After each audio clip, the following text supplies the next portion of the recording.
మద్యం కుంభకోణం కేసులో మాజీ ఎంపీ విజయసాయిరెడ్డి ఇవాళ ఉదయం 10 గంటలకు ఏపీ సిట్ ముందు విచారణకు హాజరు కాబోతున్నారు. ఈ మేరకు సిట్ అధికారులను ఆయన సమాచారం అందించారు. విజయసాయిని తొలుత ఈ నెల 18న విచారణకు రావాలని సిట్ అధికారులు నోటీసులు ఇచ్చారు. అయితే తనకు ముందుగా నిర్ణయించిన కార్యక్రమం ఉండటంతో 17వ తేదీన విచారణకు వస్తున్నానని సిట్ కు మాజీ ఎంపీ సమాచారం పంపారు. దీంతో 17వ తేదీన విచారణకు రావాలని తాము రెడీ అంటూ విజయసాయికి సమాచారం పంపారు సిట్ అధికారులు.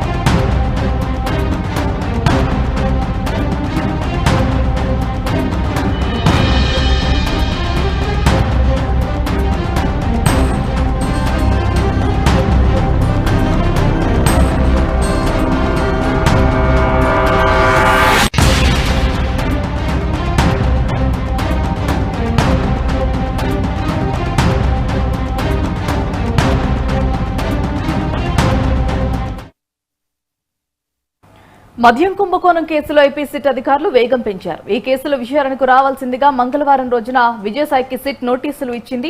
దీనిపై స్పందించిన మాజీ ఎంపీ ముందుగానే నిర్ణయించిన కార్యక్రమాలు ఉండటంతో 17నే వస్తానని సిట్ అధికారులకు సమాచారం పంపగా అందుకు తాము రెడీ అంటూ సిట్ స్పష్టం చేసింది. గతంతో కాకినాడ సీపోర్ట్, కాకినాడ సెస్ వ్యవహారంలో ఏపీ సిఐడి నమోదు చేసిన కేసుల్లో విజయసాయిరెడ్డిని విజయవాడ సిఐడి కార్యాలయానికి పిలిపించారు.